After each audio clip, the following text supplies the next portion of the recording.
Tuesday. It's kind of building up to, the crazy break and spending time with family, and I'm looking forward to the solstice. It's going to be a really amazing solstice this year with the conjunction of Saturn and Jupiter, and it's got a lot of power and strength, but it's a symbol of hope. So I'm hoping for a better year next year, but just wanted to say hello and welcome. I think it's really important to just kind of reflect on our past. And this is kind of why I always start with a land acknowledgement, just acknowledging that I'm here in Mohenstes in Treaty 7 territory in Calgary. And this is the ancestral home and territory of the Blackfoot, of Siksika, Kainai, and Pagani, the Sarsi Dene from Tsuut'ina, and the Stoney Nakoda from Morley, which includes Chiniki, Bearspaw, and Wesley First Nations. I always say we're walking in the footsteps of Métis Region 3, which is why I proudly wear my Métis sash. I am Cree, Anishinaabe, and Métis from Muskeg Cree Nation in Saskatchewan, which is in Treaty 6 territory. But even though that is my home, this is my home now, and I'm so thankful and humbled to be able to live here. And I think it's really important that we reflect on our past and what has really brought us here to this place, the relationships that we have, with each other, to the land, to the plants and animals. This is why we say all my relations. But also it's really important just to reflect on where we want to be for the coming year, the coming moons ahead. There was a huge eclipse, which is also a sign of new beginnings, and that was in South America. I'm wearing my beautiful South American earrings today that I was actually gifted by Angela Houle. Thank you, Angela. I love these. And I was just kind of like reflecting on what the Mapuche see as like an omen for that the eclipse, that new moon, the new eclipse, everything kind of coinciding in the way that it has been. And they said it's really a warning to reassess where we are going, where we have been, and to really plan out those coming years ahead for all of our future generations. So I'm very humbled to be able to acknowledge that. Also to acknowledge that 130 years ago today was when Sitting Bull had been murdered by the Indian police. Basically, it was just an act of genocide and an act of war, but we're still here. So it's important to acknowledge that, we have gone through some crazy things, but we are all still strong. We are humble, we are gentle, we are kind, we share our teachings in a good way, and really that's what makes us resilient, is that ability to share and that ability to talk and that ability to carry those teachings forward for all people. And so this is why I'm very humbled to be doing what I do and to have that technology that enables us to do that, even though we are really separated and in our little silos, our bubbles. We're still deeply connected. It's important to understand that you don't have to be in a physical place to be connected to someone. You can be connected to them right here. You can be connected to them to your mind and in your spirit, which is in your belly button. So just to welcome everybody into the circle today, I wanted to share the Cree Welcome Song. I love sharing this song because it just is a way for me to get grounded, to get deeply connected to my spirit, because that's how I connect, is when I sing and when I drum. But it just reminds us that we are all connected. Usually when we sing songs, we sing rounds of 4 to honor the 4 directions of the medicine wheel, which I touch on briefly. But this song we sing in rounds of 3 to keep the circle open and welcoming so everyone completes the circle today. Because again, in a circle, we're all connected. There's no beginning, there's no end. No one is greater or less than anyone else in the circle, just like in the hoop of life. So it teaches us to really honor each other for those differences. And it doesn't necessarily mean that we're going to agree 100% of the time, but it's when we can kind of come together and talk about those things and come to a compromise, come to a deeper understanding. That's when we start to see the changes that we need to see in the world. That's when we start to see that progress and working towards a better world for all of our future generations. I think now it's quite dangerous because we are so separated and segregated, and the way that social media keeps dividing us, it takes away that agency that we have to deeply connect and to learn from other people, and not just preaching to the choir, so to speak. So this song really reminds us of that deeper connection that we have with people that we don't necessarily see eye to eye on. We still have a lot to learn from each other, and that's important. Miasin, which is the Cree welcome song, is from the Natahau family from Sturgeon Lake Cree Nation, and they are on the border of Alberta and Saskatchewan, and I got some cousins out there, so I'm very thankful and humbled for them to keep this song alive, to keep this story alive, because for so many generations we couldn't do what I'm doing. We couldn't share our songs. We couldn't share our stories. A lot of our languages have slipped away, and I'm hoping that to learn deeper the language, because I wasn't raised with a language, and I feel like a piece of me is missing because I am missing my language. We weren't able to pray, to go to ceremony, to a regalia, but it's coming back, and it's such a blessing to be living in these times. And this song really it keeps me humble when I do share my teachings, and this is why I love to begin with it. It welcomes everybody, and this is why we sing it in rounds of 3, so that you can come and go as you please throughout, because that's what our heart does. It opens to let people in and out, and so we need to be able to do that freely and humbly and honor that. And so Mia Sin, which is the Cree welcome song, it doesn't just mean welcome, it also means beautiful.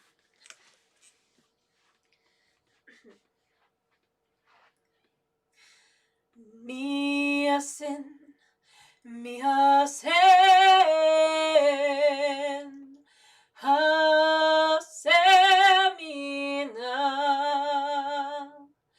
Hasemina, Epetakote,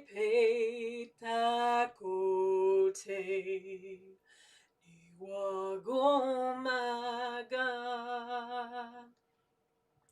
Homa, Hota, Kitaskino,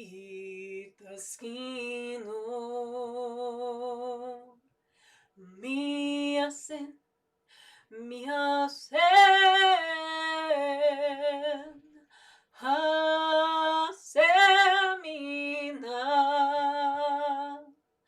Hasemina, Epetakote,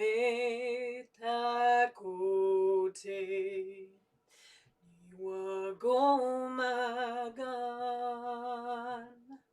Hota, Homa, Kitaskino,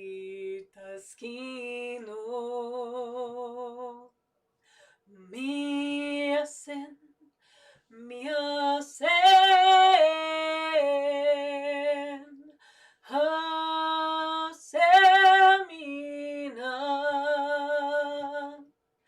Hasemina, Epetakote, Niwagomagan, Hota, Homa, Kitaskino.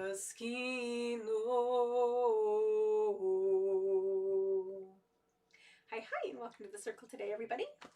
So I always love to start with a smudge, just so that we can stay grounded and connected, and smudging is just amazing. Whenever I'm really stressed out, I smudge and I feel a million times better. It just like takes the weight off of you, it grounds you, it puts you back into your being, and it's invaluable.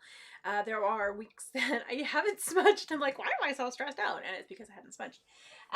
So these, I'm just going to share my quick little medicine wheel teachings and just acknowledge that we're all from somewhere. And so if the reason we have oral traditions and oral storytelling is if it's meant for us, we'll remember, and if it's not, it's okay. It won't take up space in your brain. It's not important. There won't be a test. You'll be okay.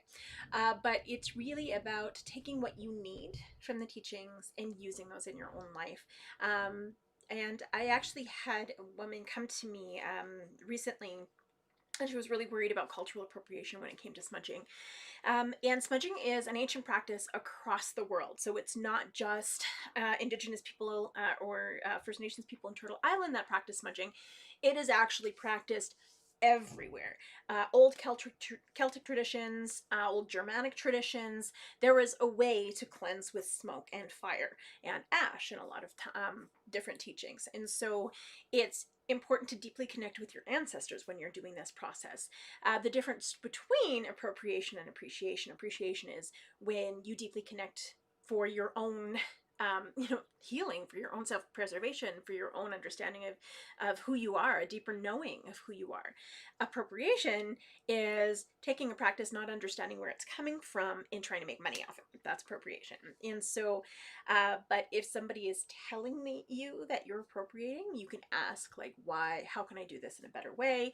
If you're unsure, if they're kind of coming at you in a negative way, you have to really take a breath and see, are they coming at you from a place of hurt, from a place of pain? Because there's a lot of trauma that has been built up throughout several generations that we're still recovering from. I mean, the fact that we can share these teachings now and that we weren't able to for so long, that is something that we need to really understand. And so when you're smudging, it's important to understand that history, that it has survived, the history that it's gone through, and what a blessing it is to be able to share it. And so that being said, I'm going to just talk really quickly about my medicines and where they sit on the medicine wheel. And the medicine wheel is going to be different to every person. It's going to be different depending on where your teachings are from. The medicines will be different. The location of the different elements will be different. And it's just really about finding what works for you and what your path is. And so I can only share what I know. If I know an equivalent, I will share that as well. But this is just a quick little crash course. And so I'm Korean Anishinaabe, so I start in the east, and then I go to the south, to the west, and then to the north, so I follow the sun. If we were in Mohawk country, we would actually go the other way, because they're the people of the Great Lakes, so they reflect the sky. They watch it, and they follow the sky that way. And so it's not about right or wrong, it's just about different. It's about honoring and acknowledging who you are, and where you're from, and what you need in your life. And so, that means, hello, Stephanie! So, this... We're going to start in the east, and in the east on my medicine wheel we have sweetgrass. Sweetgrass is the children's medicine, or the sweetest medicine, because it's the east. That's where grandfather's sun rises every morning. It is connected to our childhood, because that's where we start our lives. It's connected to the spring, because that's when grandfather's sun comes to the earth and all of those little baby plants and animals start to spring up. But it is also connected to our mind, because grandfather's sun, he illuminates the day. And so this is when we can learn the most, by viewing the world around us, but also when we're kids, we learn the most, and we're ever going to learn. So our brains are weird and spongy as children, but in Cree culture, up until the age of 12, you're considered a child. And then from 12 to about 22 to 24, you go into your adolescent phase, which isn't just puberty, it's more than that. It's understanding how you fit into the world. So east, learning about the world and everything around you. This is why it's connected to childhood. And sweetgrass is our medicine there.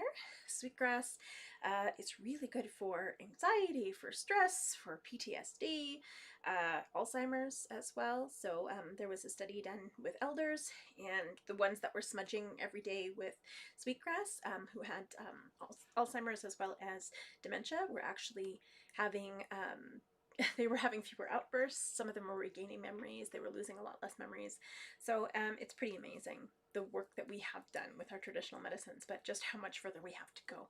So it's just about being open and sharing, and understanding that the medicines are here for a reason. We need to take care of them before they disappear. So hi, this is sweetgrass. It's got 7... Oh, my cat's chewed on this, sorry. Oh, it's National Cat Herding Day. Yeah, good for me. But there are 7 blades of sweetgrass in every strand, and when they weave them together, it reminds us of the 7 generations behind, the 7 generations forward, and that we are somebody's ancestor. So, here we go. I think I might just grow sweetgrass in my window and not cat grass, because my cats are going to eat my sweetgrass anyway, so I might as well just go for it. The color that I have there in the east is yellow. Then we're going to go to the south, and in the south I have cedar. Cedar is our physical body. It honors our adolescence, which is where we learn how we are part of the world. We learn about our relationships with the world. We learn about our relationships with the earth and the relationships within us, so that we can build up a healthy sense of being and a healthy sense of self, so that we can contribute to our community in a meaningful way.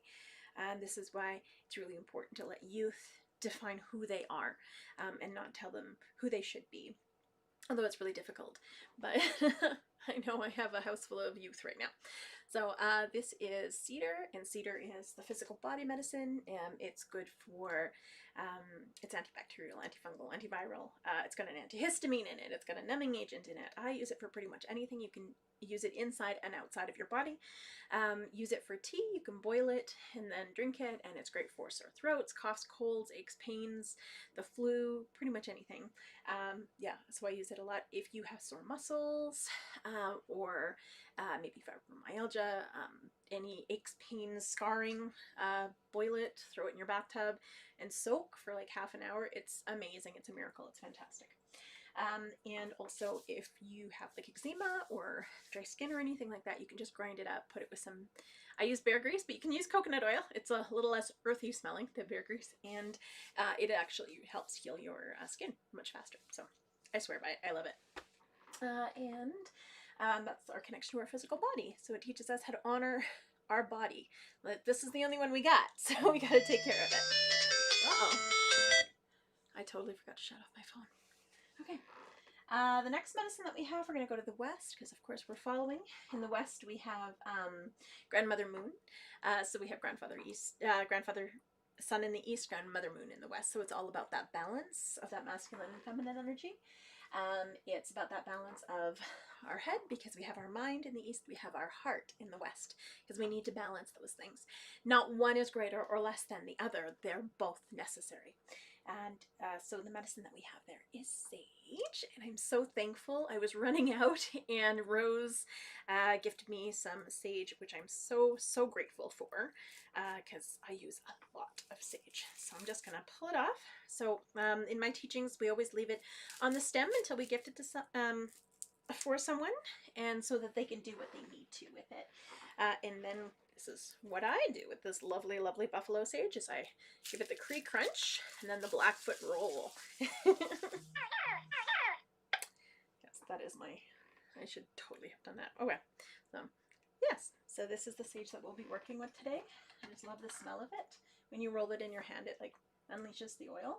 So sage is really good for just balancing your emotions, getting rid of any stress. It's really good for people who take care of other people. I think it's really important that, you know, we acknowledge the caregivers. We acknowledge, you know, the parents and the aunts and uncles and the grandmothers and grandfathers that, you know, give so much of themselves that sometimes they forget to replenish themselves. And it really is that reminder, like, if you give and give and give, you're going to be empty, so you have to refill. And so sage is our way to refill. Oh my goodness, who is texting me? All right. And so sage is actually universal. It grows everywhere, and you can find it pretty much everywhere on the planet. So, but it's the women's medicine, so this is why it's prevalent. It's everywhere. It's that reminder of that deep connection that we have to the earth, and how we give to the earth, and how we can give back to it as well. All right, add a little bit more here just in case. Plus, I just love that smell whenever you roll it. It smells so good. It's the best. All right.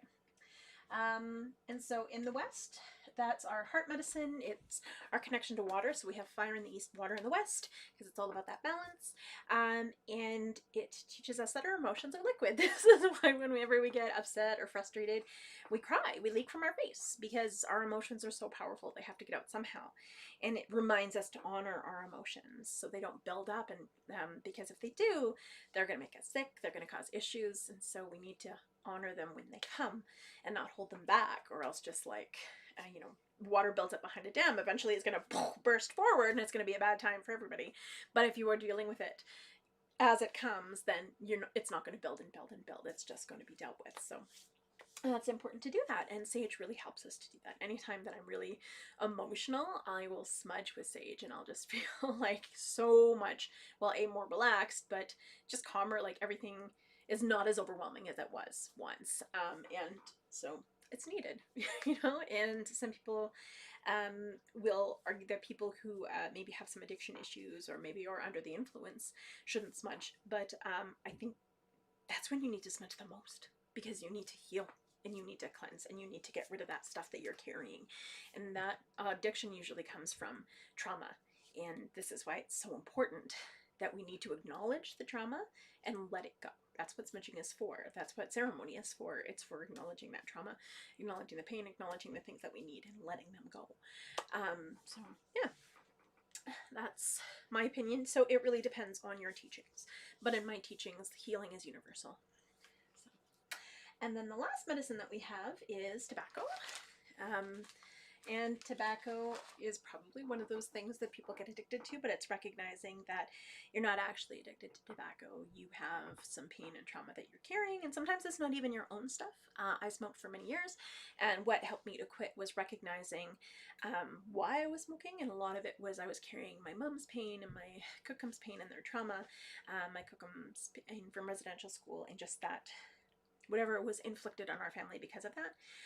And once I recognized that and I was able to heal from it and forgive it and let it go and not carry it forward in my own life, I was able to quit smoking. And then of course everybody started gifting me tobacco, because that's just what you do, because tobacco is a gift from our spirit to your spirit. So when we gift it to someone, it's saying thank you from our spirit to their spirit. When we gift it to an elder, it's so that they can tap into something higher than us to pray. When we gift it to a knowledge keeper or a drummer or singer or a storyteller, it's saying thank you for keeping those songs and stories alive and for being able to share their gifts in a good way. It's a sense of protocol. And so a lot of the time when we talk about protocol, it's gifting what you can. And a lot of the time, especially in Blackfoot territory, it's almost always tobacco and buns, because it's important. You know, if somebody's giving and giving and giving of themselves, you have to give them something back. It's important. So, and also with tobacco, we don't actually use it in a pipe. We don't take it into our bodies. It's a spiritual medicine. It's a symbolic medicine. So we pray with it, but we don't use it like we would our traditional other medicines. But if we do need to use 4 directions, whether it be for a medicine that we're brewing, a tea, something else, we'll use this instead, which is red willow bark. I'm waiting for the ground to really freeze before I can harvest it, because all of the medicine is... Okay, my kids are there. So all of the medicine is actually in the roots, and so as the ground freezes, it pushes the medicine into the branches, which... Are you going to smudge with me, buddy? I don't know. Okay, so this is my time. I'm watching yours too right now. Okay, that's great. I'm glad. Thank you, buddy. Oh, do you want to sing with me? Here, let's no, smudge together. I just came to say hi. Okay. Hi. I love you too. So we're going to smudge together, but before we do, I'm just going to reflect that the bowl has all 4 directions in it. So the bowl itself represents water, and you might smudge with a shell or with a pot or a pan, like a cast iron pan, or you might have a hollowed out shell or a box with sand in it, but no matter what, whatever holds it represents water. When you put it in, whatever the medicine is, doesn't matter what you're using, as soon as it goes in the bowl, it represents earth because it's from the earth. When you light it on fire, it represents fire. Bye, honey, I love you. Bye, Mom, I love you too. And then when you light it on fire, when the smoke's going up to Creator, that represents air. So it's really about acknowledging all of those things. And ooh, there's no right or wrong way to smudge. It's whatever feels good to you. I'm just taking off my earrings because metal holds energy, and you want to make sure you're honoring all of that energy around you and just letting things go, which is really important. When I light my medicines, I always use matches and never use a lighter, because like the butane isn't natural, like we shouldn't have access to that. But if you're in a pinch and you only have a lighter, light the tail end of a stick and then put it on the medicines, but don't actually put the lighter directly on the medicines. There we go. So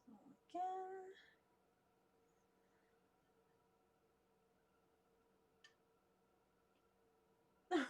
Sorry, my cat, he's just like staring at the medicines. It's really funny. So I'm just gonna fan it with my hand. We never blow on it because our breath is our life and our life is precious. We don't waste that for anyone.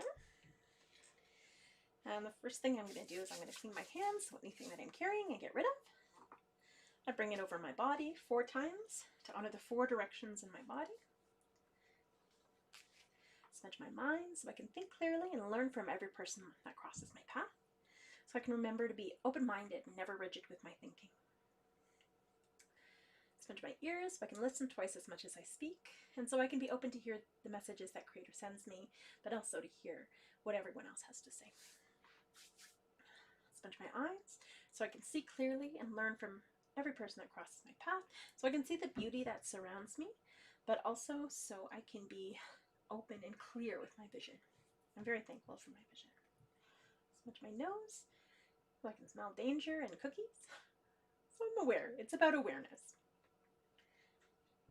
Smudge my mouth so I can speak true and kind words that are helpful and benefit mankind. Is it truthful? Is it helpful? Is it kind? If it's none of those things, don't say it, don't do it. And the other one, is it respectful? That's another important one. Okay. I'm going to smudge my throat because I'm very thankful for my voice this lifetime, so I can continue to give voice to the voiceless.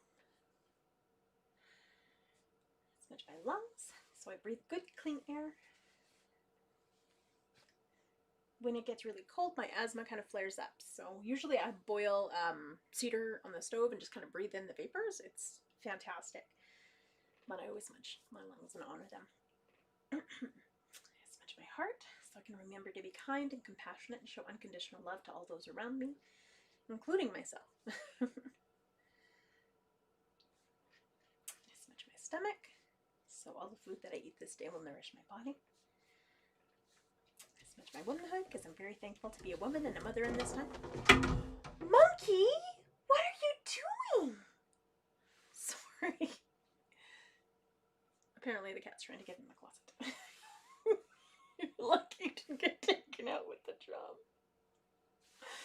Alright, I smudge my womanhood because I'm very thankful to be a woman and a mother in this time. But also, as a two-spirit woman, to have that balance within me. I'm very thankful to be able to have been gifting, to be able to have the gift of life within me. Sorry, I was very distracted by the kitties. I'm smudging my arms, my hands, so I can do all the good work that Creator's put me here to do. And I smudge my back and my shoulders, so I can carry all of the responsibilities that Creator has gifted me with grace and humility. And humor. I smudge my legs so I can walk this red road in a good way. That's that path of Aboriginal spirituality. Oops. That fell off.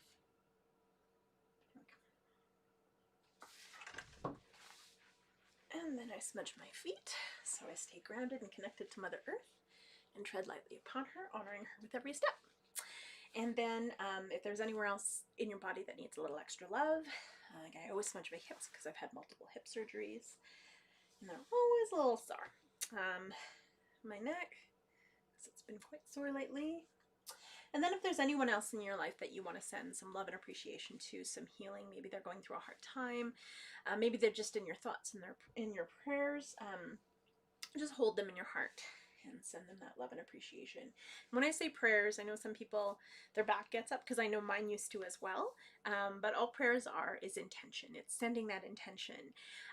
And sometimes people need to do that to a deity, like a higher power, so whether it be God or Buddha or Allah or the big spaghetti monster in the sky or Creator or Jesus, whoever you pray to, that's fine, that's up to you. It's just really about asking for the things that you need in your life and letting go of the things that you don't. And really honoring that journey. And then when you're all done, you can say hi or magwitch or merci or grazia or Oh, see, hi Cheryl. Awesome. So thank you so much. And I'm gonna actually start with a song and talk a little bit about the drum raffle behind me. So next week on the live stream, I will be making a draw for that beautiful, stunning drum that you see behind me. I'm actually going to use it to play today. Oops. Oh. Okay, maybe I won't.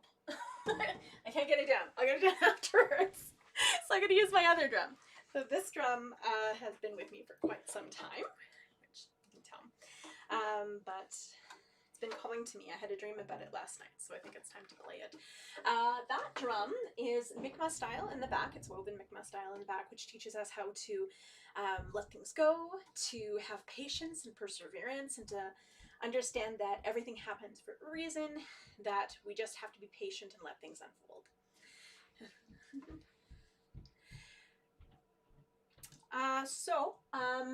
With the painting on it, so I've made the drum, but Sam Bagetti made the painting itself. And it is the turtle, so I'm actually going to share the story of, the creation story, which is how Turtle Island kind of got its name. But also I'm going to share the creator song before we get going. So with the creator song, it teaches us that everything is interconnected. We're all sharing the same breath, the breath of life that we share with the plants and the animals. So the plants breathe out when we breathe in, and vice versa. It's a relationship that we have. It teaches us about that cyclical relationship that we have to have with the earth and within ourselves to be able to honor that path that we're on. And it teaches us that everything is sacred. Every life is sacred, and to really acknowledge the relationship that we have with those lives, the things that we have to learn with those lives as well. And so this is the creator song. It's a Cree song, and when I had heard it, it was funny, it just resonated with me, and a friend of mine had shared it with me. I sang on one of her tracks, and in exchange she gifted me a song, this song, and I learned it so quickly. Some songs, when you hear them, just stay, and it's because they're meant for you. And other songs, like, I cannot learn. I have one Blackfoot song that I know, but for some reason Blackfoot songs just don't stay with me. But Cree songs and Anishinaabe songs always stay with me because that's in my blood. But when I heard this song, there was something just really beautiful about it and very strong about it. And when I brought it to my great aunt, who's in care, and I was drumming and singing, she started singing along. And I was like, Auntie, you know this song? She's like, yeah, this is our family song. Where did you find it? And I broke down in tears because I was just so overwhelmed with joy and that I could bring something back that has been missing. And all from saying yes and honoring relationships and honoring the gifts that we have and doing that exchange, because that's how it should be. We always should have that exchange. And so this is the creator song.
I'm going to share with you the Cree creation story, which every time I look at that drum, I'm so reminded of. It's just such a striking drum, and I'm really thankful.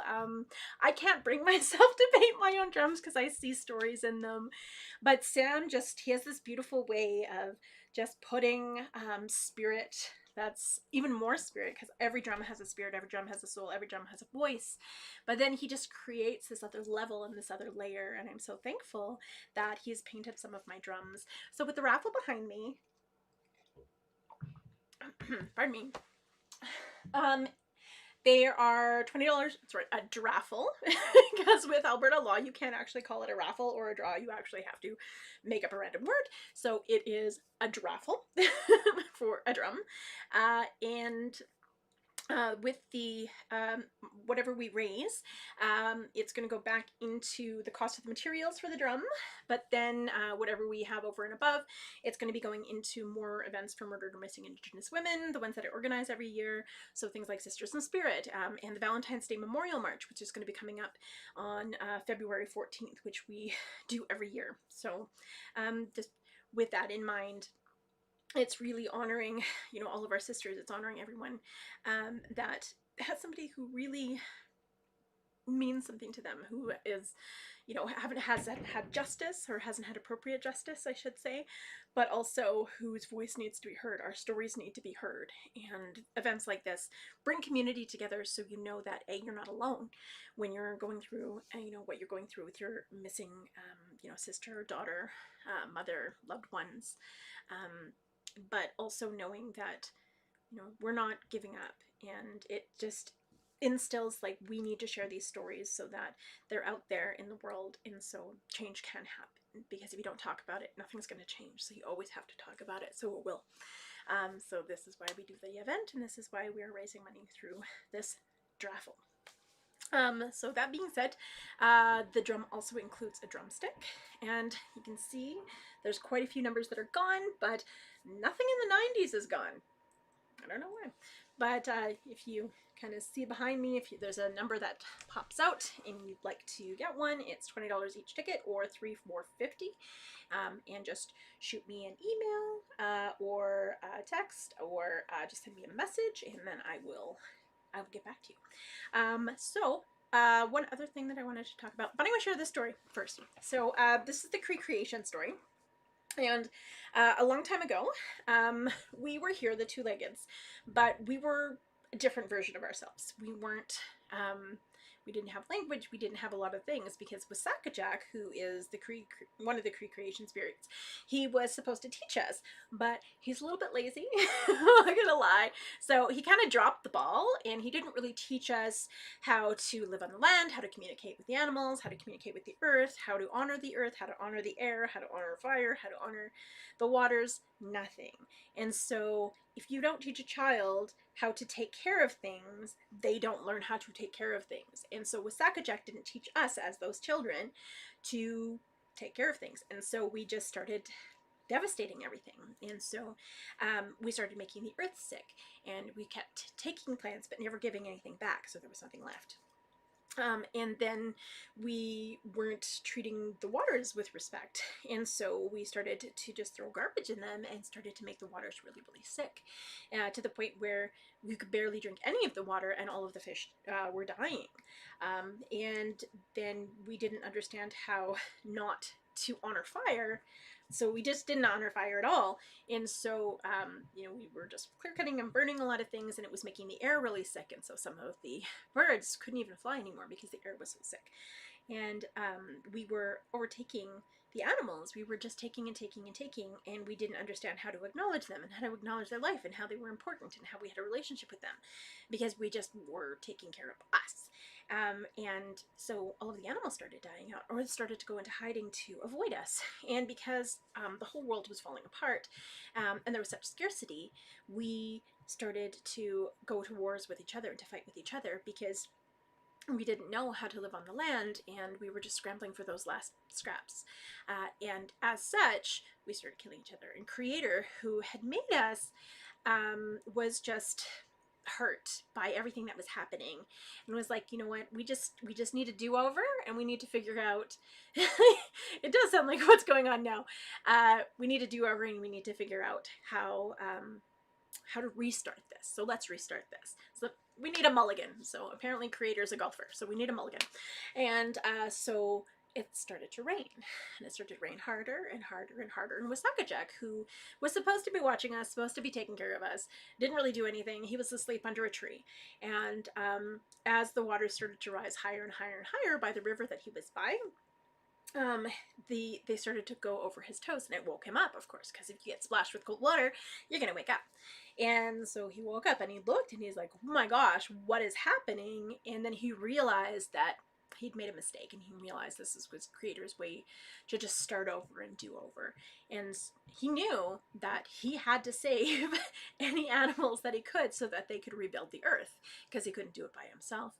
And so Wasakajak went to the smartest animal he knew, the beaver, because the beaver always has solutions. So he was like, beaver, beaver, it's going to flood. So what are we going to do? What are we going to do to the earth right now? And the beaver said, well, I suppose we could go to the oldest living tree, because she'll always have, good wisdom for us, and she'll know what to do. And so Wasakajak and Beaver went to the oldest living cedar tree, and she stood huge. She was thousands and thousands of years old. You couldn't put your arms around her. She was just huge. There's actually trees now that reflect her, but of course she was a little bit even older than that.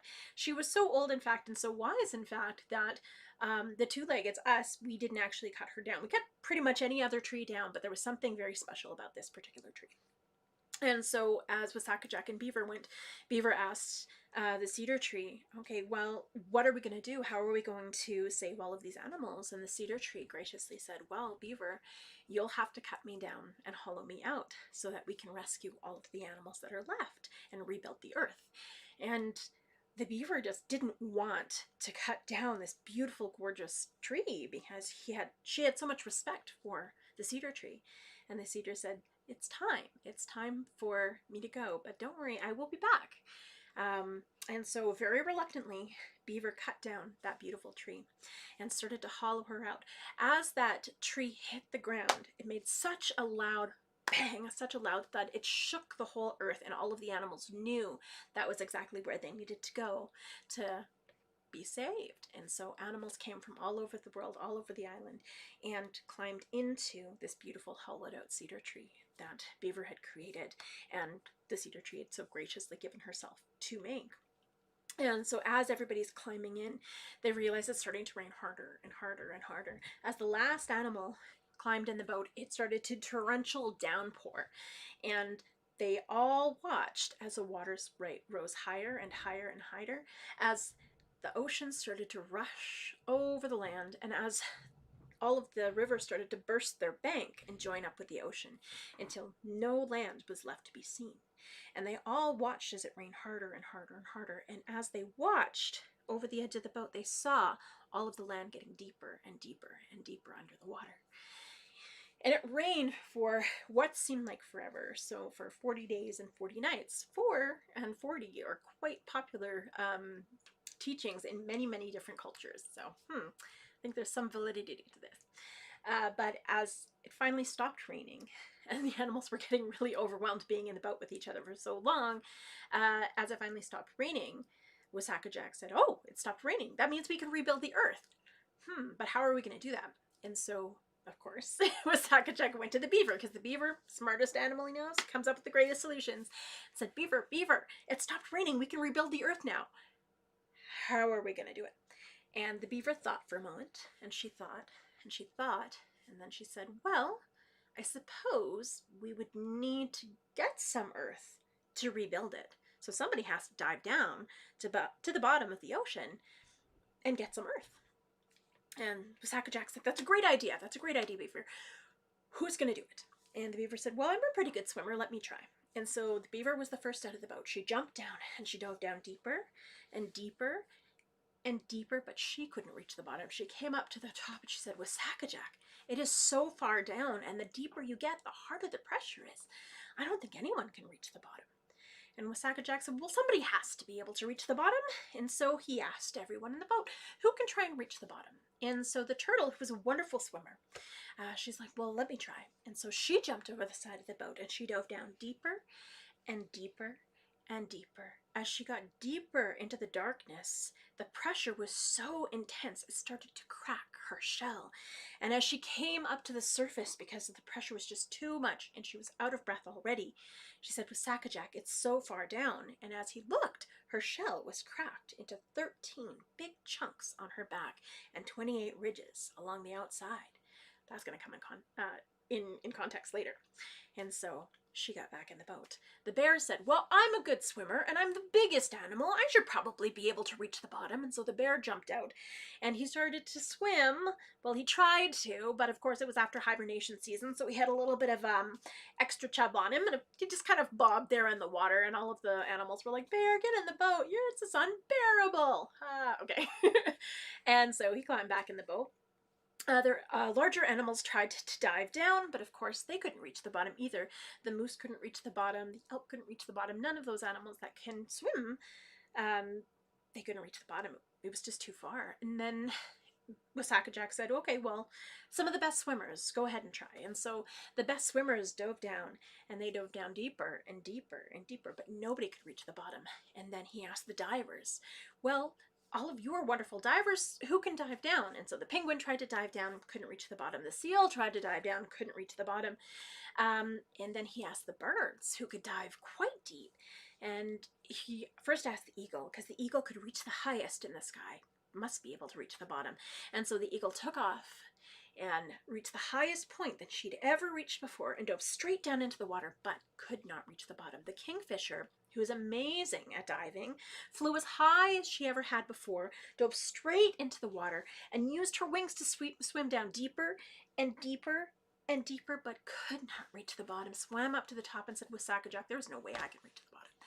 And then the otter said, well, what about the fastest swimmers? We're really fast. We can probably reach the bottom. And so the otter, being the fastest swimmer, jumped out and swam down deeper and deeper and deeper and deeper, and then swam up to the top and said, Wasaka, it's really far down. I don't think anybody can reach the bottom. It's really far down, and I'm the fastest swimmer. There's no way I can reach the bottom. And climbed back into the boat.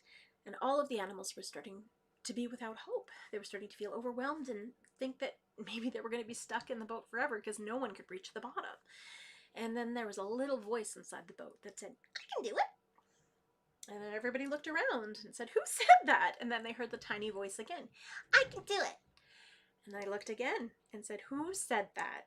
And the proud little muskrat pushed her way through the crowd, stood up, and said, I can't do it. And then all of the animals just erupted in laughter. They're like, Muskrat, you're so small, and you're not a very good swimmer, and you're not fast, and you're not a good diver. How are you supposed to reach the bottom? So all of the animals were making fun of her. And then finally she said, I can't do it. And so she walked up to the side of the boat while everybody was still laughing and not even paying attention, and she jumped down into the water. She dove down deeper and deeper and deeper and deeper until she disappeared into the darkness. And as all of the animals looked over the edge, realizing that Muskrat had jumped in, they got very quiet. And they knew there was no way that Muskrat could have held her breath that long. It had been a really long time. And they started getting really worried. And then there was a bubble of air that floated to the surface.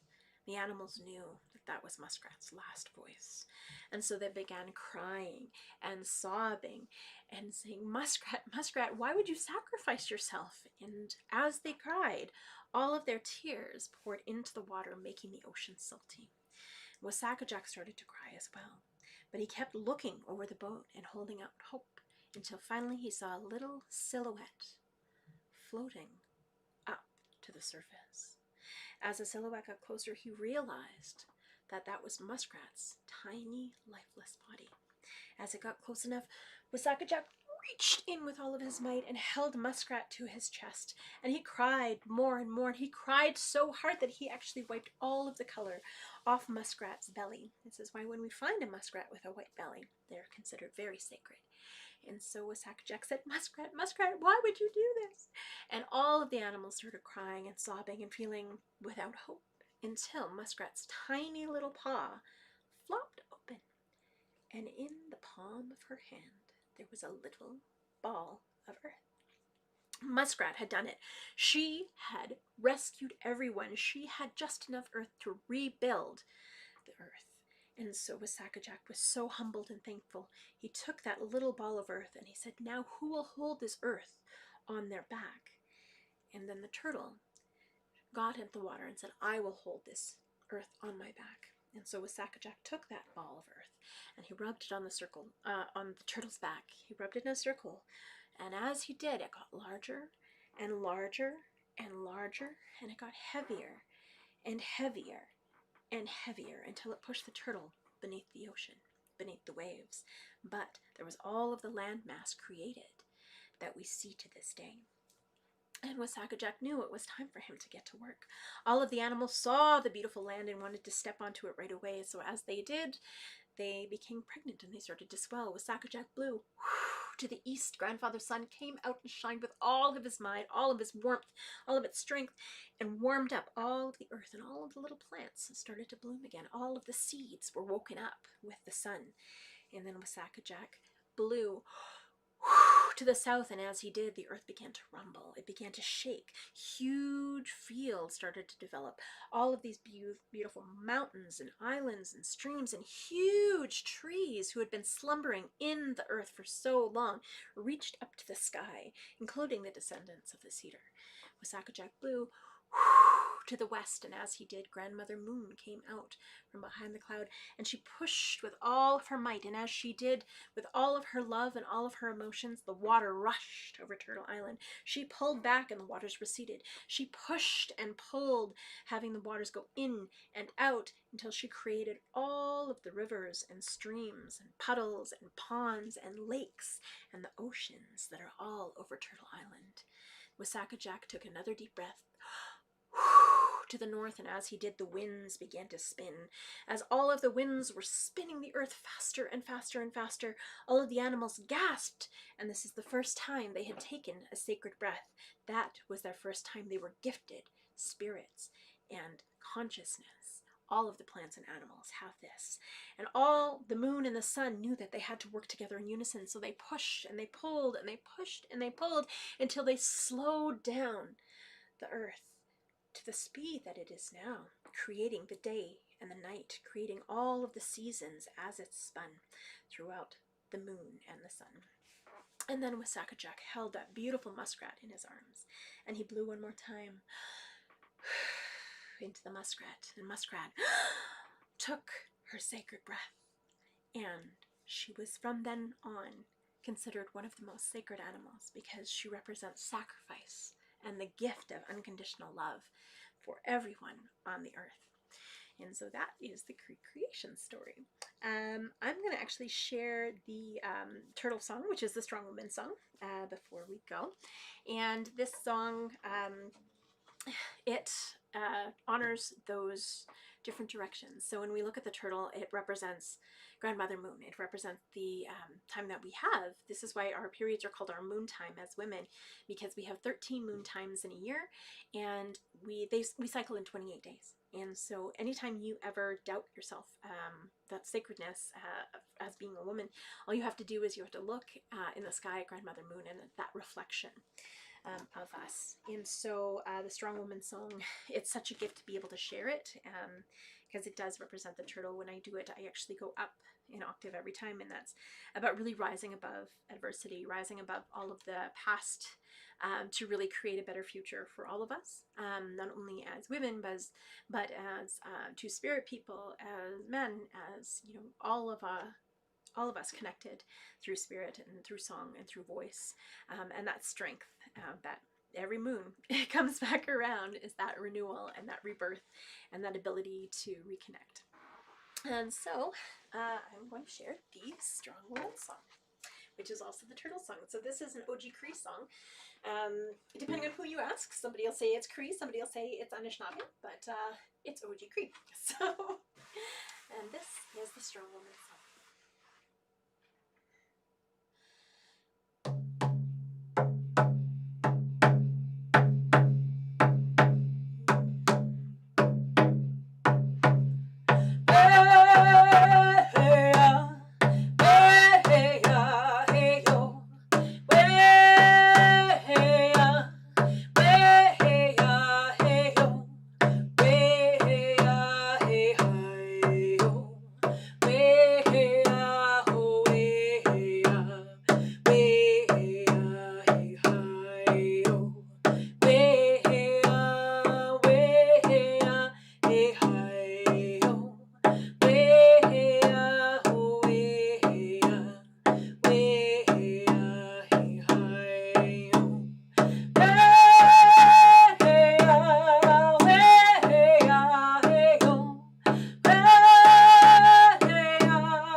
call in the four directions, or to honor the ancestors of the four directions, which is pretty important for us. It's a very important number. But I'm actually going to share the Women's Warrior Song as well. I've been thinking a lot of the event that's coming up and just how times have changed. And even though we I'm really thankful that we were able to do Sisters in Spirit this year, because we almost didn't. We almost didn't have that march, but I think it was so important that we represent, that we are all in this together. We are all connected, and we need to have our voices raised together as a group. I find it funny that every time we have these events, that's when we deeply connect with community the most. This is when I see the most, friends and family members that I haven't seen, except for those few events that we have throughout the year to really, honor those voices, honor those stories, and honor those women that, we're still striving for justice for their families and for themselves. And it's their stories that really help us deeply connect and help people understand and become empathetic and compassionate towards those families that are missing people. It takes it out of a realm of statistics, and it actually puts it into a realm of connection, and this is what we need. And so I'm very humbled that this drum is it's going to be going to someone. I always say, like, whatever's meant to happen will happen, but if you don't buy a ticket, that's never going to happen. So just saying. But this Woman's Warrior Song is a Salish song, and I actually found an old video of me doing it, the Vagina Monologues, which was so important because we did the Vagina Monologues in the year to honor Indigenous women. So it was beautiful because I had written a piece about taking it out of statistics, and that I am a statistic, but also it was just a blessing to see so many Indigenous women involved with Vagina Monologues through the University of Calgary, but we've also done the Vagina Monologues with 2 all Indigenous casts, which is such a blessing. And it had a different energy. Every time you do it, it has a different energy, it has a different presence, and every woman brings something different to that story, which is such a gift. And so it was awesome to be able to share this song on that stage with that energy and that intention that we are all warriors. A warrior is someone who stands up for what they believe in. It's someone who stands up for the change that they need to see in the world, to really rise up against injustice and saying, this is not okay. We need to honor each other's spirits and gift. Everything is a gift. And so so I honor the Strong Woman's Song. And I always get overwhelmed with emotion when I sing this song, because it reminds me of a lot of the women who are just continuing for decades to raise their grandkids or their nieces and nephews, because they have lost a daughter, they've lost a sister, they've lost family, and they don't have any answers. Those children don't have any answers, but the warriors are the ones that pick up the pieces and just keep going. And that's truly what a warrior spirit is. And so this is the Women's Warrior Song.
Witchy McWitch, for joining me.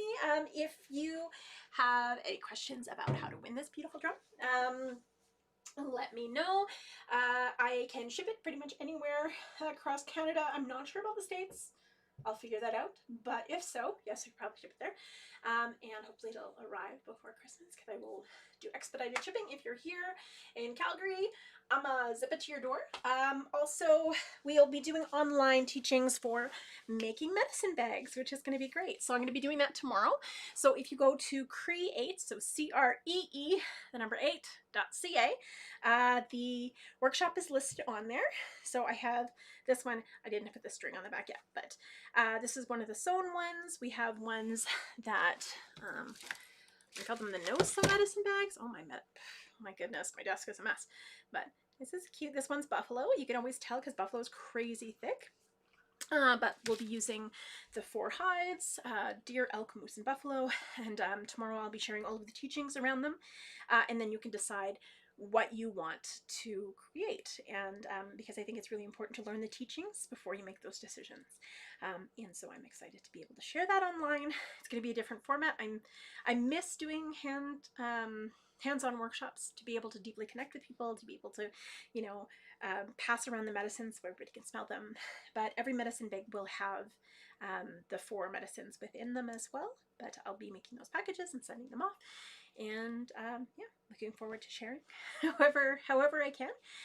Again, it's www.cree, C-R-E-E, because I'm Cree, the number 8, because I'm Métis, .ca, and it's also because I'm creative and I really love puns. But I hope you can join me, and if anything, I'm hoping that we can streamline some more format to actually do some more online teachings, because it seems to be our new reality. But hi everybody, thank you for joining me today, and McWitch, have a beautiful week, and really honor where you are, ground yourself, and yeah, if you can, take a quick peek outside tonight. Yesterday and the day before, it was kind of the peak of the Gemini meteor shower, but there's a lot more this year than there were in previous years, so it might be worth a show if you have a clear sky. I didn't have a clear sky on Sunday. I was a little disappointed. But just honor the sky, honor the earth, and honor yourself. Hi everybody. Have a wonderful week. McWitch.